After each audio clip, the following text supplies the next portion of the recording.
12 বলে 11 ছক্কা, শাস্ত্রী যুবরাজদের ছাপিয়ে বিশ্ব রেকর্ড ভারতীয় ব্যাটারের। 6 বলে 6 ছক্কা মারা ব্যাটসম্যানের তালিকায় রবি শাস্ত্রী, যুবরাজ সিং রয়েছেন, কিন্তু 12 বলে 11 ছক্কা ক্রিকেটেই বিশ্ব রেকর্ড করলেন সলমন নিজার। কেরল ক্রিকেট লিগের এক ম্যাচে এই কীর্তি করেছেন ভারতীয় এই ব্যাটসম্যান।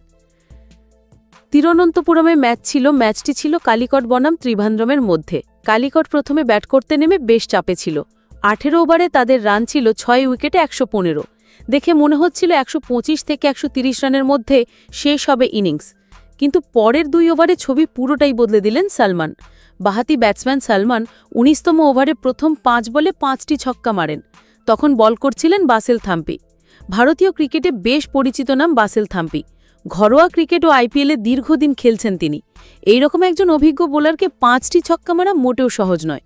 এরপর শেষ বলে সিঙ্গেল নেন সলমন, কারণ তিনি চাইছিলেন পরের ওভার পুরোটা নিজে খেলতে। পরের ওভার অর্থাৎ শেষ ওভারে অভিজিৎ প্রবীণের 6 বলে 6 ছক্কা মারেন সলমন। পাশাপাশি ওয়াইড বলে আরও 4 রান দেন এই বোলার, অর্থাৎ শেষ ওভারে আসে 40 রান।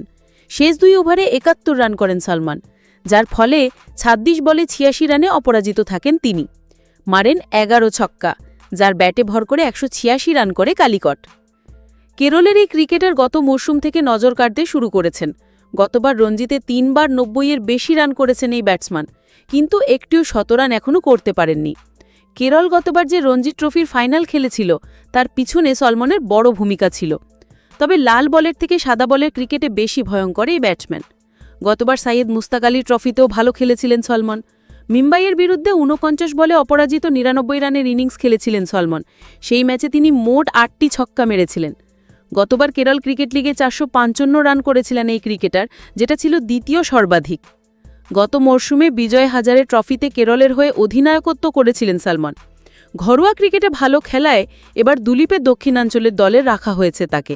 সেখানে ভালো খেলতে চান সলমন। তার আগে কেরল লিগে এই ইনিংস খেললেন সলমন।